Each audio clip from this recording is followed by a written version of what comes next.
Welcome back to the Daily Crisis. Today we're diving deep into the affiliation team tactic cards of Marvel Crisis Protocol.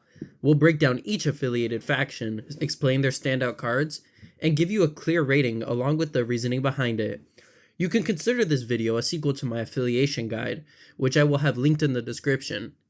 If you haven't seen it, I recommend you go check it out. So for my beginners who are just starting to play MCP, let's explain the importance of team tactic cards. When playing a game of Marvel Crisis Protocol, you're allowed to take 5 team tactic cards in a game. These cards have special effects you can play in-game, and some of them are linked to specific affiliations you have to play in order to use them. There are many other team tactic cards that do not have affiliation requirements, but for the simplicity of this video, we will be going over the team tactic cards that do require you to play a certain affiliation in order to use them. A-Force has 3 team tactic cards. The first card is A-Force Assemble. An A-Force character may spend 3 power to play this card. Then, when an allied character is defending against an attack this round, add 1 defense die to the roll for each other allied A-Force character within 2 of that defending character. This card is strong and rewards grouping your characters up. Because A-Force likes to operate in tight spaces around secures, I think you should be playing this card in scenarios you know you're going to play when your team is close up together. Next up is Special Delivery. When an A-Force character with flight begins a move action within 2 of She-Hulk during its activation, those characters may spend 1 power each to play this card before moving the mini. After this character moves, place She-Hulk within 1 of that character, and She-Hulk may immediately perform one of her attacks that costs 0. This card is by far the best in A-Force at the moment, allowing She-Hulk to get a free attack. As of September 2025, there are 8 A-Force characters with flight: Angela, Captain Marvel Cosmic Avenger, Crystal, Scarlet Witch, Storm, the Mighty Thor, and Wasp. Since your leader is She-Hulk, who is an expensive 6 threat, you probably want this card to be played with somebody who can afford it at a lower threat. You should play this card every game if you can. Last up is Stalwart Determination. A-Force characters can spend 1 power. If they spend a power this way, they cannot be thrown or pushed by enemy effects. This card is strong for securing objectives when your opponent uses a lot of pushes and throws. This card isn't a must-bring like Special Delivery. However, it can be clutch for you from time to time, especially on objectives you need to secure for a win. I rate A-Force 3.5 stars out of 5. While A-Force has some strong situational cards like Special Delivery and Stalwart Determination, many of their overall options are limited to 3 cards. The team benefits when grouped but can struggle if spread out, leading to an average rating. Next up is Asgard. Asgard has 7 team tactic cards. First is Doom Prophecy. An Asgardian character may spend 3 power. This card gives a dice buff equal to that character's physical defense, but it also has a very severe downside, in that you can't roll physical defense dice, which makes it a situational card. You almost never want to bring it because sacrificing your physical defense for the entire game for a small dice buff is usually not worth it. Next is for a limited time only. Thor, hero of Midgard, can spend 3 power, and for the rest of the round, other characters within 4 of him gain the Thor's Blessing superpower. That superpower adds 1 die to their attack rolls and causes the attacker to inflict a shock special condition on damage. The card looks good on paper, but Thor, hero of Midgard has a very, very expensive kit, and usually has other things he wants to spend his power on, so this card is usually a pass. Next up is For All Is Blessing. This card lets an Asgard character spend 3 power to reroll any number of defense dice this round. This card is strong because rerolls can be clutch, especially if one of your characters will be in a pinch. I recommend this card, yet it's not a must-take when you play Asgard. Heart of the Worthy lets Mighty Thor spend 2 power. When all other characters have an activated token or are dazed, the Mighty Thor then gets another full activation by removing her activated token, but the Mighty Thor is KO'd during the next cleanup phase. This is powerful in the right situation, but KOing your 5-threat leader is a big cost, and I honestly don't think it's worth it, so I recommend staying away from this card. Odin's Blessing lets an allied Asgard character spend 3 power to reduce incoming damage from an enemy effect down to 1. This card is one of the best in Asgard, and you should always almost bring it. If an opponent spikes big damage with their spender, Odin's Blessing can shut it down for simply 3 power. It is very strong in the right moment, and this should always be in your roster. Rainbow Bridge allows any Asgard character not holding objective tokens to spend 3 power. Characters who spend 3 power are placed within 3 of their current position. This placement effect is strong but very expensive. I recommend having this card in your back pocket strongly because Asgard hates displacement. Last up is Trickster's Boon. Trickster's Boon lets Loki, Prince of Lies, spend 4 power to choose an allied non-Asgard character and an enemy character. The chosen allied character gains 5 power during that activation. If the allied character dazes the chosen enemy during its activation, you gain a victory point. If not, during the cleanup phase, the opponent gains a victory point. Then, the chosen allied character loses all of its power, and Loki gains 1 power for each power lost this way. This is a high risk, high reward card, but the 5 power alone is powerful when it works. Overall, Asgard gets another 3 out of 5 stars. Asgard has several high cost but situational cards like Doom Prophecy and Heart of the Worthy. While they have very strong options, like Odin's Blessing, most require careful timing, making them less versatile overall. This balance between strong but situational gives them this rating. Next up, we have the Avengers. The Avengers have 4 team tactic cards. Anger Management allows any non-Hulk Avenger within 3 of Hulk to spend up to 5 power to play this card. The Hulk suffers damage equal to the power spent, and then gains that much power. This card is terrible in practice. You do not want to hurt your own models for power. It needs a rework.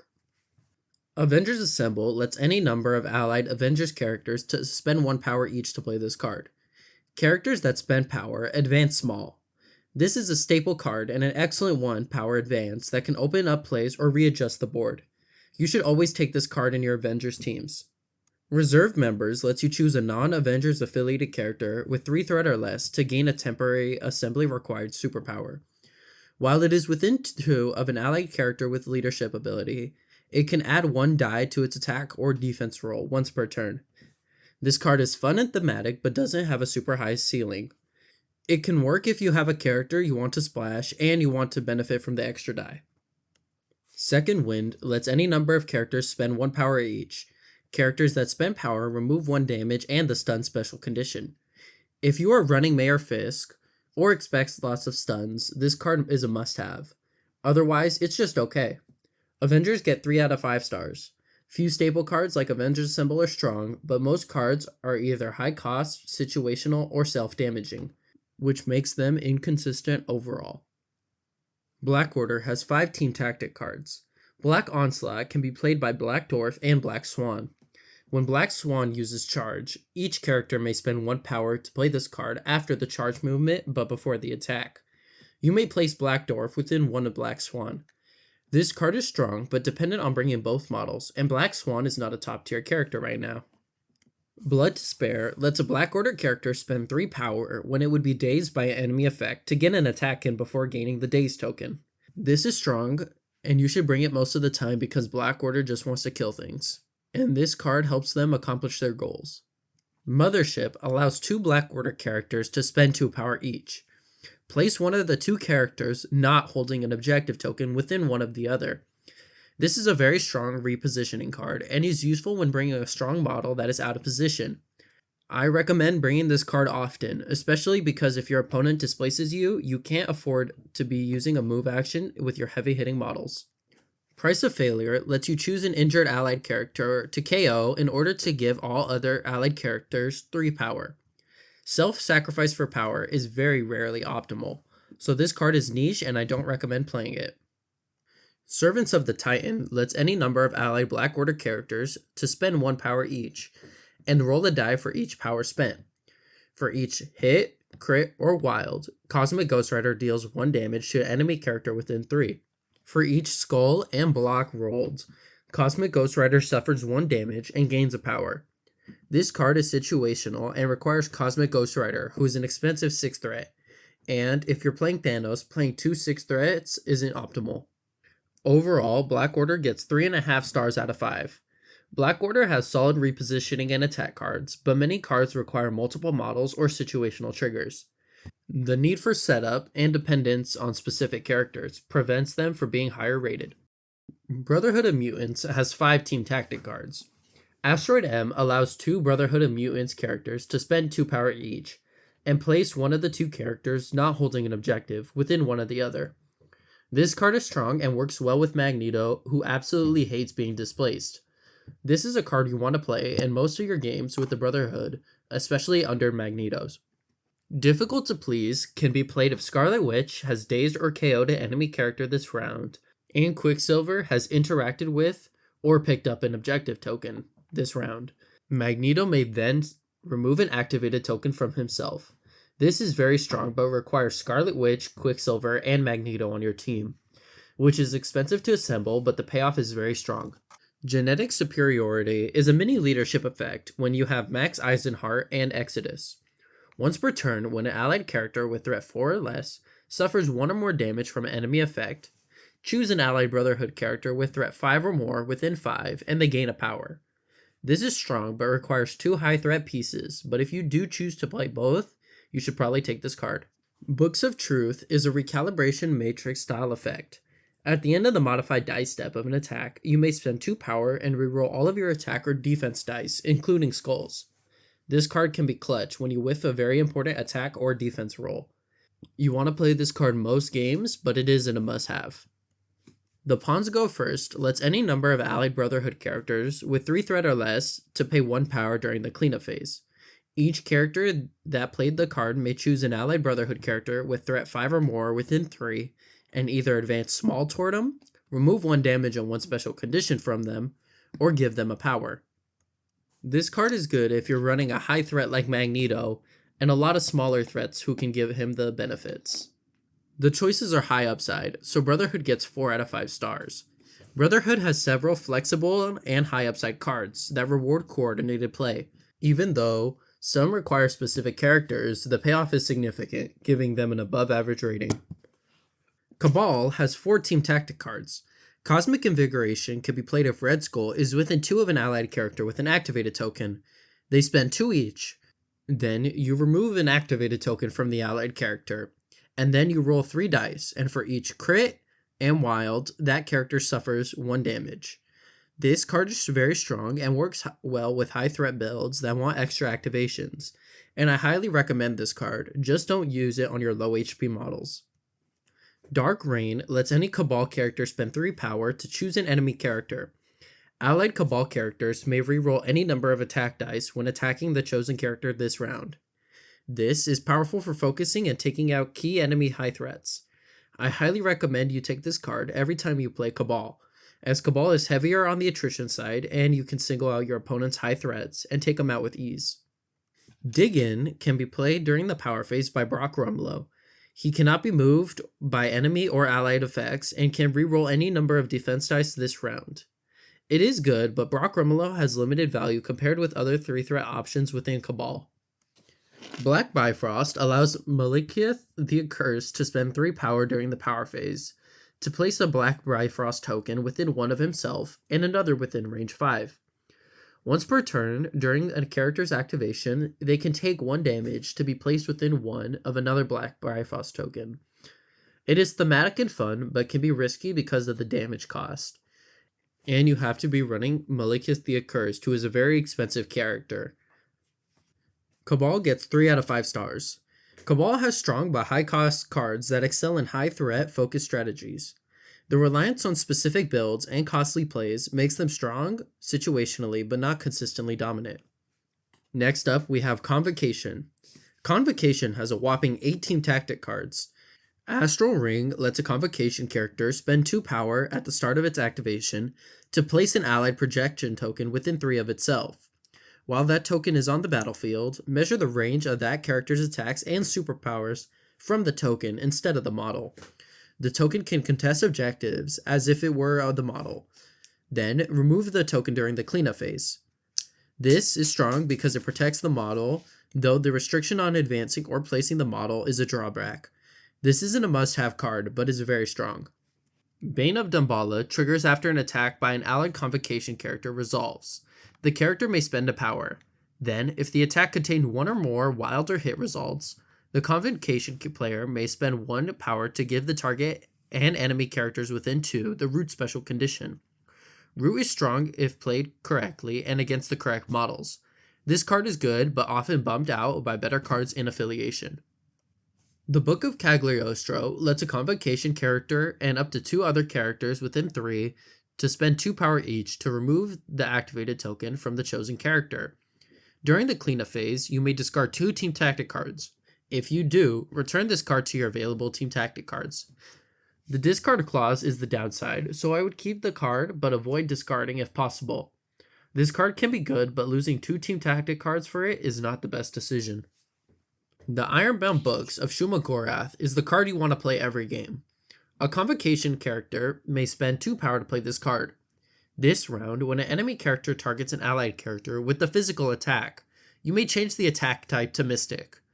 When an allied non-grunt character is KO'd, you can return this card back to your available Team Tactic cards. This card keeps your team alive and punishes attrition. It is among the best cards in the game, and I recommend you use it every time you can. The Orb of Agamotto lets any number of Convocation characters not holding an objective to spend 3 power to be placed within 3 of their current position. This is another strong reposition effect. However, it isn't a must-take because Convocation has a lot of repositioning tools and they don't struggle with displacement as bad as some other teams. Plane of Pontiac lets any Convocation character spend 3 power to choose an enemy character. Allied characters may reroll any number of attack dice when making mystic attacks that target the chosen character this round.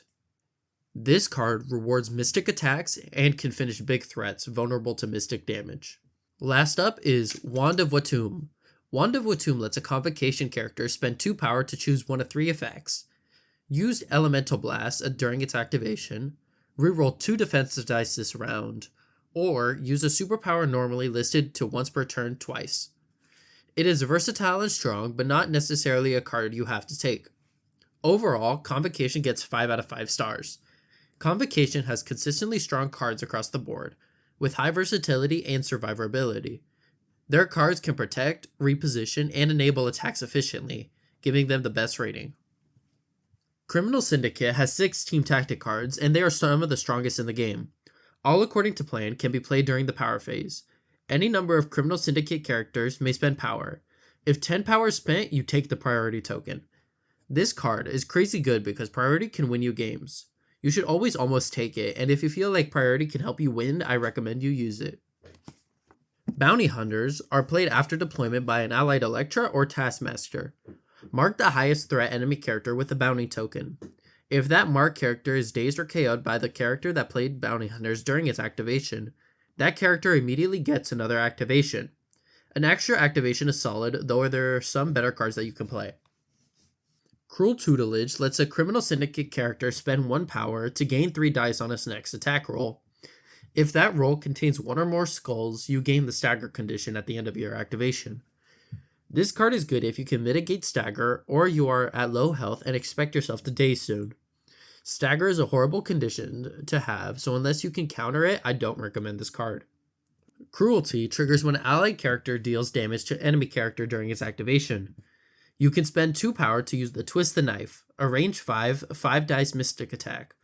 This card is strong as a finisher, and you want to take it most of the time if you play Criminal Syndicate, as it can help you secure those final hits in close games. No Mercy lets an allied character gain 3 power when it dazes an enemy. A free 3 power can be clutch, but it isn't always the most optimal choice. Shadow Organization can be played during the power phase, with any number of allied Criminal Syndicate characters spending 2 power each. Enemy characters must be within 2 of characters that spent power to target them with attacks this round. This is strong with long-range characters or characters who have defense tech within range 2. Criminal Syndicate gets 4 out of 5 stars. Criminal Syndicate has powerful priority and activation effects, but all other cards are situational or require a little setup. They have strong potential and these cards are a good reason why. Dark Dimension has 2 Team Tactic cards. Dark Empowerment can be used to suffer 1 damage during an allied character's activation, to boost the next attack made by another allied character within 3. The chosen character cannot gain power from that attack, but after the attack, the chosen character gains power equal to the damage dealt. This helps fuel Dormammu for his expensive kit, but isn't essential.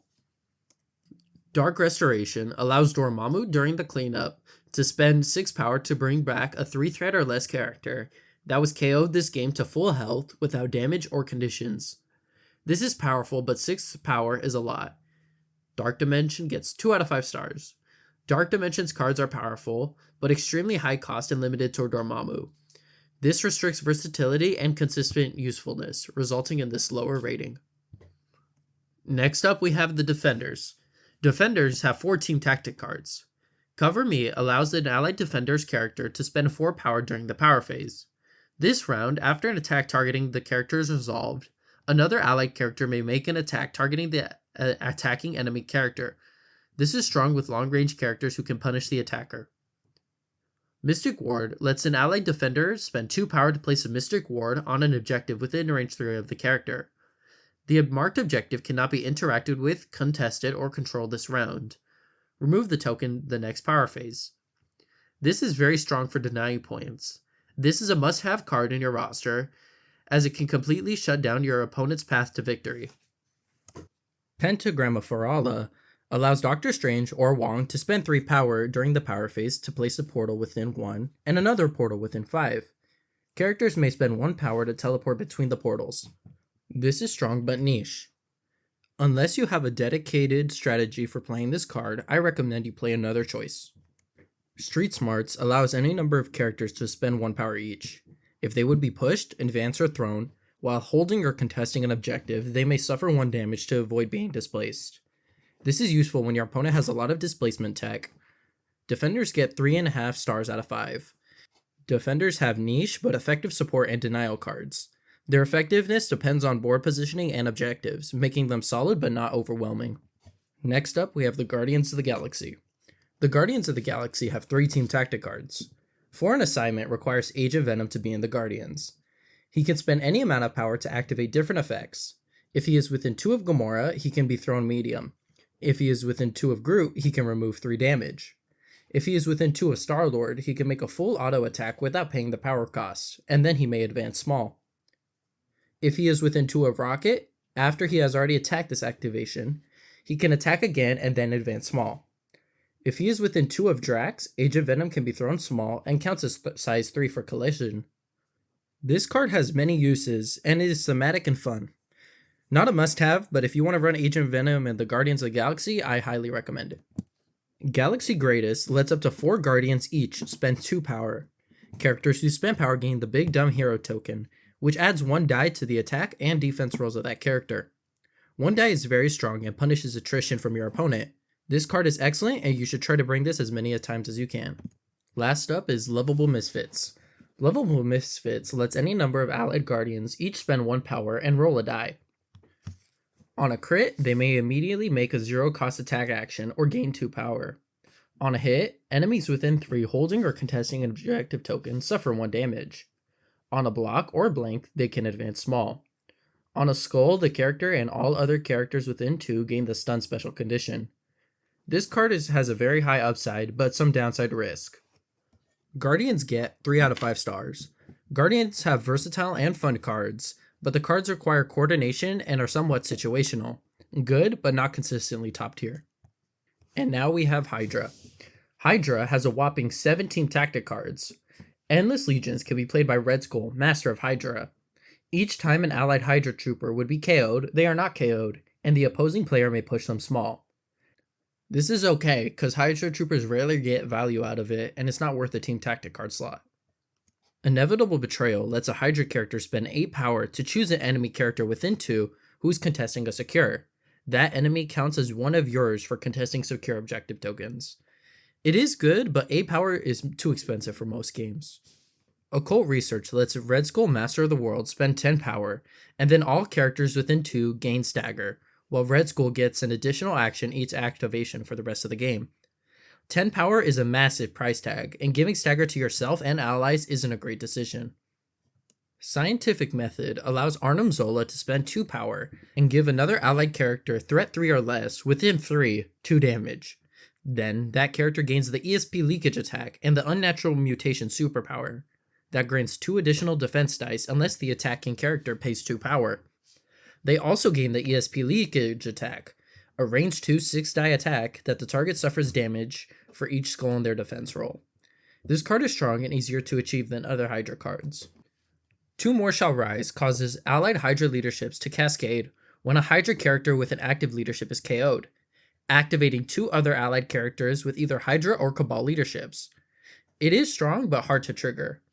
The High Council has 4 conditions you have to reach to place a threat 4 or less character from your roster into play if all conditions are met simultaneously.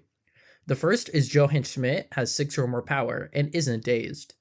If Arnim Zola is on a secure objective, if Wolfgang von Strucker is within 2 characters with poison, and if Helmut Zemo has dazed an enemy character. The reward is huge, but the conditions are difficult to reach. Last up is World Domination. If you are securing all secure objectives, World Domination gives you 1 VP for every 2 objectives you are securing, and grants each character a power for every 2 objective tokens you are securing. This is very strong but hard to achieve. Hydra will get a 2 out of 5 stars. Hydra's team tactic cards are high cost and very hard to trigger. While powerful when successful, the difficulty and expense limit their effectiveness. Now we have the Inhumans. Inhumans have 7 team tactic cards. Inhomo Supremus is one of the strongest. In the power phase, an Inhuman character can spend 4 power. For the rest of the round, any allied Inhuman making an attack within 3 of another Inhuman gains an extra reroll when using their superpower to reroll die. This is extremely strong on beam attacks or when you need to fish for triggers. I highly recommend you take this card. Genetic Prophecy lets you score 2 victory points if you are behind. However, Black Bolt cannot attack that round. It is situational and often too costly to use, and I recommend staying away from this card. The Great Refuge lets an Inhuman with an active leadership spend power to reposition their squad. For every 2 power spent, you place an allied Inhuman not holding an objective token within 3 of their current location. It is flexible and can dramatically swing the board state. This is one of the best cards in Inhuman, and you should always almost bring this card when you play. Atlian Rising gives Inhumans 1 power for each allied injured Inhuman. It is okay, but has a limited ceiling. This card isn't bad, it just gets pushed out of the way for the better Inhuman cards. Inhuman Royal Family lets any number of allied Inhumans spend 2 each to reroll any number of die in one of their attack or defense rolls. This is very strong for clutch moments, but once again, it gets pushed out of the way for the better Inhuman cards. And finally, Terragenesis. Terragenesis is the cream of the crop of team tactic cards. An Inhuman can spend 3 power to choose an enemy holding a civilian within 3. Roll 4 dice, and for each crit, wild, or hit, the enemy suffers a damage. If the enemy is dazed or KO'd by this damage, you score 2 victory points. This card is wild, and you always want it when civilians are on the board. Inhumans get 5 out of 5 stars.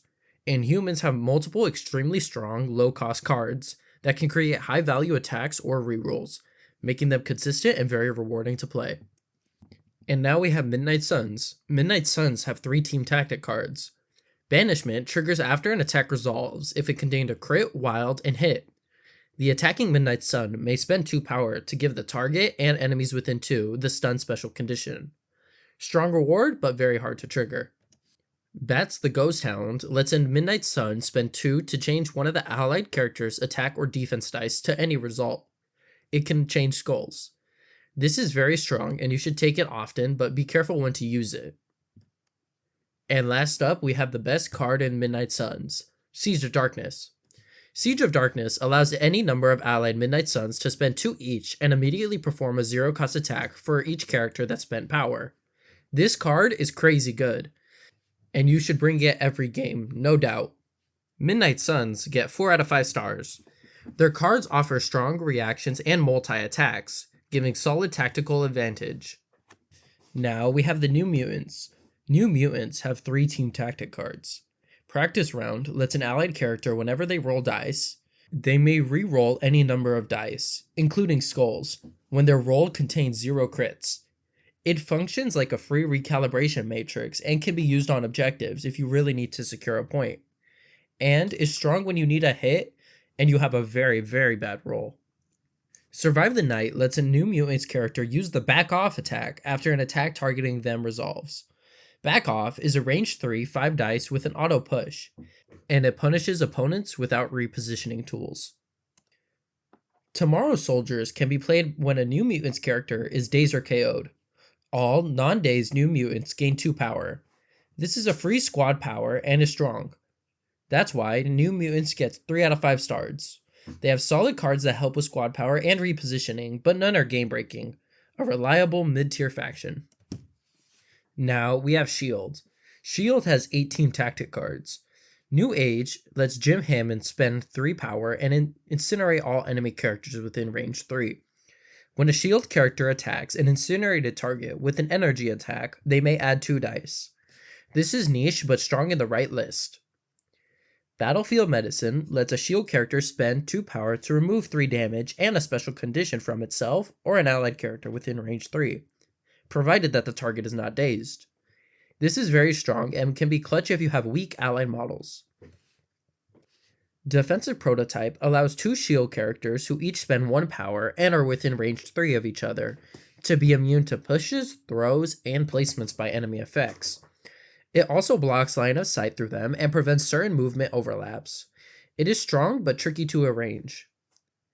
Hard Reset allows a character to spend 3 power at the end of the modified dice step to have both the attacker and defender reroll all their dice that include skulls. This helps avoid big whiffs and your opponent's spikes. Helicarrier Strike grants a powerful range 5, 6 dice attack that you can pick physical or energy. If you pick physical and get a wild, nearby enemies take bleed. If you pick energy instead, they gain incinerate. Either way, other enemies within range 2 suffer 1 damage. It is strong, but not a must include in all your Shield rosters. Life Model Decoy lets Nick Fury spend 3 to gain 3 Life Model Decoy tokens. Each time he is targeted, you shuffle them and draw 1. If it shows the Life Model Decoy, you may reroll any number of the attacker's dice. This is thematic and somewhat strong. However, if you don't hit the Life Model Decoys, you just roll dice as normal. Sit Rep lets a Shield character spend 1 power to advance an allied character within 3 small. It is okay, but not a must take. And last up, we have the Shield Mobile. This card allows a Shield character to spend 3 power to gain flight and advance long. This is a strong repositioning tool to help get your models out of a sticky situation. Overall, Shield gets 4 out of 5 stars. They have strong support and damage mitigation options, giving consistent utility and control. These cards do require coordination but offer versatile advantages. Next up, we have the Sentinels. Sentinels have 14 tactic cards. Directive 1 can be played during the power phase by allied Sentinel characters spending 1 power. If at least 2 power is spent, enemy characters do not benefit from stealth and cannot reroll or modify defense dice. Allied characters also do not require line of sight to target enemies. This is strong and cheap, and works well into some of the meta factions who have a lot of dice modifications, such as the Web Warriors.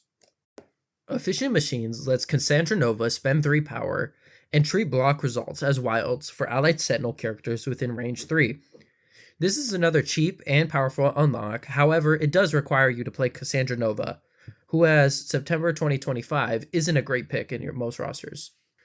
Online and Operational lets Sentinel Prime Mark IV spend 4 power to choose an allied injured Sentinel Mark IV within range 3.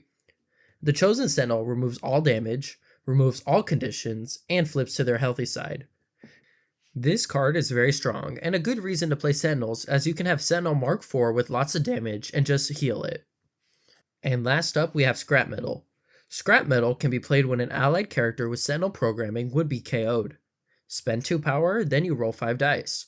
For each hit, crit, or wild, other characters within 2 may suffer a damage equal to the amount of hit, crit, or wild, and gain the stun special condition. This is a big last hurrah for your dying Sentinel. Sentinels get 3 out of 5 stars.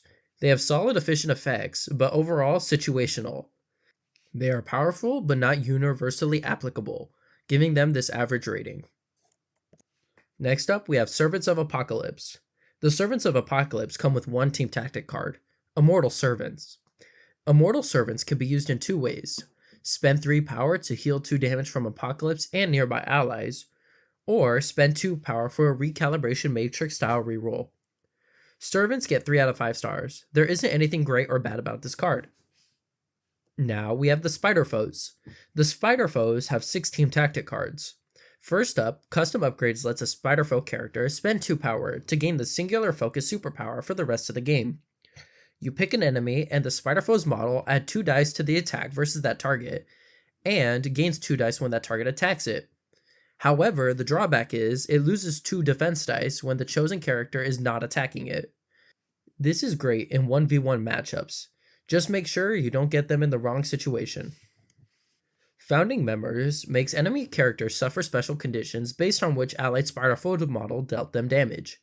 The effects goes as follows: Slow from Sandman, Bleed from Vulture, Hex from Mysterio, Stun from Otto Octavius, Shock from Electro, and from Kraven the Hunter Poison. It is thematic and can be disruptive.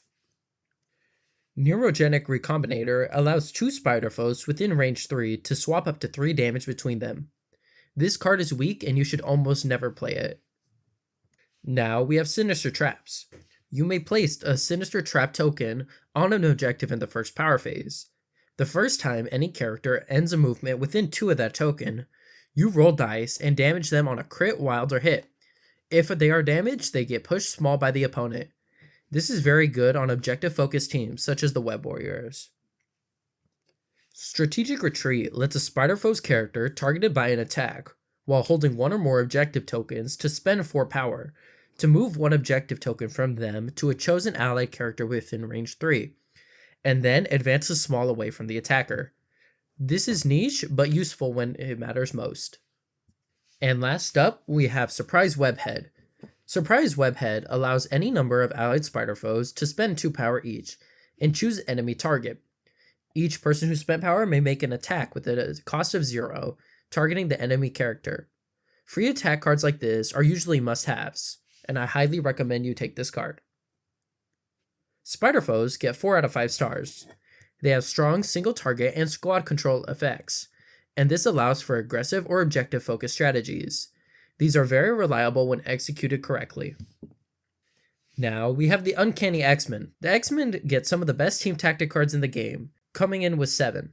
First Class define early game plays by letting your whole team interact free in round 1, giving scenario advantage without sacrificing power. To me, my X-Men acts like a mini Avengers Assemble, allowing your leaders to spend X amount of power, and for each power spent, an allied X-Men may advance small, repositioning the whole team for flexible mid-round plays or early game grabs. Xavier's Dream allows any allied X-Men to reduce damage an allied character would suffer by spending 1 power. This card is a must-take because it reduces damage when one of your models is about to take heavy damage and works very well with the X-Men. Children of the Atom allows an X-Men to get rid of all its special conditions, and for each special condition removed, they gain a power, which is great in a condition-heavy list such as Apocalypse. Cerebro allows an allied X-Men, if they have 5 Mystic defense, to play this card. As of September 2025, this card can be played by Jean Grey, Emma Frost, or Professor X, and increases the range and dice of a Mystic attack while ignoring stealth, and line of sight on Mystic attacks. This card is somewhat situational and is just alright. Now we have Headmistress. Headmistress triggers during Emma Frost's activation to spend power to advance X-Men Medium that are not holding objective tokens. This card is strong, yet not a must-take if you decide to prefer Me My X-Men. Mind Wipe is a card Professor X can play when an allied character is dazed or KO'd. The Professor may spend 3 power to immediately use the Professor's Mystic attack that adds dice equal to damage dealt to the dazed or KO'd character. The best part about this card is that if it deals at least 1 damage, it activates the enemy character. That makes it strong, but it's not a must-take. X-Men have some must-include team tactic cards, so they get 5 out of 5 stars. Exceptional utility, damage mitigation, and repositioning. Their cards are highly versatile and effective across all phases, making them top tier. The next affiliation we are going to cover is Wakanda. Wakanda has 9 team tactic cards. Bass Blessing allows T'Challa to spend an action and 3 power to perform a range 3 6-dice attack. Before damage is dealt, you may place within 1 of the target, and on a wild, you may repeat the attack against another character. It is solid, but it's unreliable. Jabari Chieftain lets M'Baku during an allied Wakandan activation spend 4 power to advance medium toward the active character, and give that allied character plus 2 dice to its attack on this activation. It is more on the costly side for team tactic cards, so I recommend staying away from it unless M'Baku is your game plan. Next up, we have King's Command. During an allied character with an active Wakanda leadership ability, they may spend 4 power to play this card. This round, once per turn, when an allied Wakanda character makes an attack, after the attack is resolved, it gains 1 power. This is okay, but very expensive, especially coming off your leader. Kaluna's Glory lets N'Jaka spend 3 power and an action to use the Vengeance of the Betrayer God attack. This is a range 3 7 dice attack. After this attack is resolved, the target character loses power equal to the damage dealt. For each power lost this way, an allied character may gain a power. This is strong but expensive. Spirit of Wakanda lets a Wakandan character spend 2 power to choose 1 effect for other allied Wakandans within range 2. Remove 2 damage, remove all special conditions, or gain 2 power. This is a super strong effect when you can position it for maximum effect. Strength and Cunning triggers when an enemy picks up an objective. Black Panther, Chosen of Bast, and M'Baku can spend 3 power each to play this card, attempting a throw and an advance. This is very expensive, but it can happen during your opponent's activation. Trial by Combat lets an allied Wakanda character with an active leadership ability to choose an enemy character with another active leadership ability within range 3 of the character that played this card. The chosen character and the character that played this card roll dice equal to their remaining stamina. The leadership ability of the character that rolled fewer crits, hits, and wilds results becomes inactive for the rest of the round. This is a strong free card, but once again, there are better cards to play in Wakanda. Now, we have Vibranium Shield. Vibranium Shield allows Black Panther or Shuri to spend up to 5 power. Characters within a radius equal to the power spent gain the Invulnerability superpower, which reduces any incoming damage by 1 to a minimum of 1. Shuri likes this because she can generate power easily and likes to spend her power on defensive tech. Now, maybe one of the best cards in Wakanda, maybe even one of the best cards in the game, is Wakanda Forever. This card lets any number of allied Wakanda characters spend 1 power. Each character who spent power may immediately make a 0-cost attack. This is a free 1 power attack, and is the card you want if you play Wakanda. Every single game you play with Wakanda, you should take this card. This is why Wakanda gets 5 out of 5 stars. They have flexible, high-value options with multiple offensive and defensive tools. Many of these cards are low cost and impactful, rewarding your strategic positioning. Weapon X has 4 team tactic cards. Call the Pack triggers when an allied Weapon X character removes damage. That character can spend 2 power to play the card and advance small. And all other allied characters within 3 may also advance small toward that character. Since most Weapon X characters have healing factor, this card is strong and usable. Dozier is played in the first power phase by Logan's, Sabretooth, or X-23. Your opponent chooses one of their characters to hold the Dossier. The Weapon X character who played this card gains a superpower that modifies or rerolls skulls, but must attack first if the Dossier is near the enemy. If your Weapon X character holds the Dossier, its speed becomes long and gains +2 dice to their attacks. This card is strong and very fun to chase. Implanted Memories can be played when a Weapon X character suffers damage. Spend 2 power, roll 4 dice, and the enemy suffers damage per crit or wild. For each skull, the player who played the card suffers damage and gains power. It is a counter-strike that can whiff and damage yourself, so I recommend staying away from this card. And last up, we have Weapon Stash. Weapon Stash lets Maverick spend 2 power to place a stash token within range 3 on a secure. Characters within one of the stash gain cover, and you can remove the token to add 2 dice to your next attack. This card is good and fun. Weapon X gets 2 out of 5 stars. These cards are mostly situational or costly. They're strong in niche scenarios, but overall, they're inconsistent. The Web Warriors have 5 team tactic cards, and we'll start with their best, All Webbed Up. All Webbed Up is a card where a Web Warrior can spend 3 power, and each enemy within range 3 of that character receives the slow special condition. When an allied Web Warrior's character attacks a character with the slow special condition, they may add 2 dice to their attack. This card is a staple to the Web Warriors, and you should play it every game. Aunt May's Weak Cakes allows any number of allied web warriors to spend a power, each to remove slow and a damage. This is a good healing support card, but there's also better ones than web warriors. Clone Saga can be played for 2 power when your opponent has a character with the same alter ego. It grants the Imposter Syndrome superpower. Mirror matchups are rare, so this card is somewhat situational, and I recommend not putting it in your roster. Mass Menace lets up to 3 web warriors spend 1 power each to place camera tokens on the battlefield. While within range 3 of a camera, allied character gain an extra power when they deal damage to an enemy.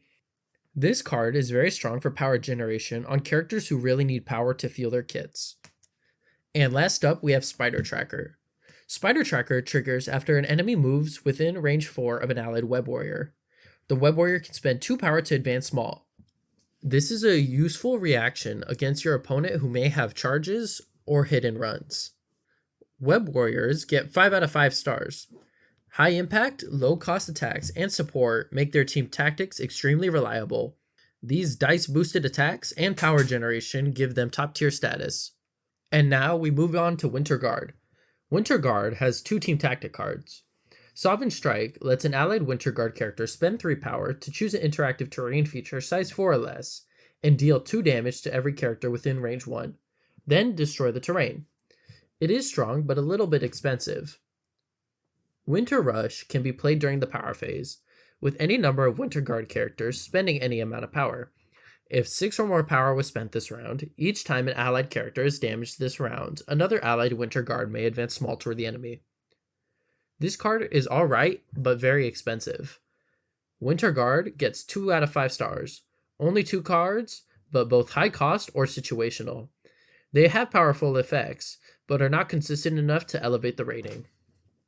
And the last affiliation of the day, X-Force. X-Force has several team tactic cards.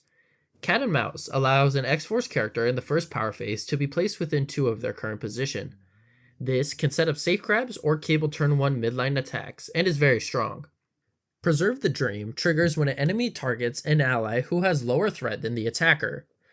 Any number of allied characters may spend 1 power to play the card, and immediately advance small toward the attacker. It is good situationally. Last up, we have Dirty Work. Dirty Work lets an allied X-Force character spend 3 power to mark the enemy with the highest threat with the target token. If that marked target is dazed or KO'd this round by an X-Force character, all allied X-Force characters gain 2 power. This card requires dazing the highest threat and can be rewarding. X-Force cards are strong, and overall they get a 3 out of 5. These cards provide strong placement, target marking, and situational activation advantage. Reliable, but not all cards are universally impactful. And that's the full tour through every affiliated team tactic card in Marvel Crisis Protocol. We just went card by card, faction by faction, breaking down the good, the bad, and the situational. If you made it this far, give yourself some credit. That was a lot of information. And you're now ahead of most players when it comes to understanding how these cards actually work in practice. So here's the big takeaway. Team tactic cards are one of the most important, yet sometimes overlooked, parts of roster building. Characters and crisis selections get the spotlight, but it's often a well-timed team tactic card that swings the game. If you're a beginner, don't feel like you have to memorize every single card right away. Instead, focus on learning which ones are always worth a slot in the affiliations you play. Build your roster around these staples, and then experiment with the more situational picks as you get more comfortable. Now, because I know this video is a sequel to my affiliation guide, let me leave you with this. The best way to grow as a player is to combine that foundational knowledge of what affiliations do with the card knowledge we covered today. That way, you're not just putting minis on the board, you're building a roster with synergy, tools, and a plan. If you enjoyed this breakdown and you want more deep dives like this one, make sure to check out the other guides I've already made. I'll link them in the description. I've got a full affiliation guide, beginner tips, buyer's guides, and even my Mini in the Minute series for quick character overviews. There's something there for everyone, no matter where you are in MCP. Also, let me know in the comments, what's your favorite affiliation team tactic card? And finally, don't forget to like this video if it helped you out, subscribe so you don't miss the next big guide, and share this with a friend who's just getting into MCP. It helps the channel more than you know and lets me keep putting out long-form content like this. Thanks for spending time with me today, and I'll see you in the next one.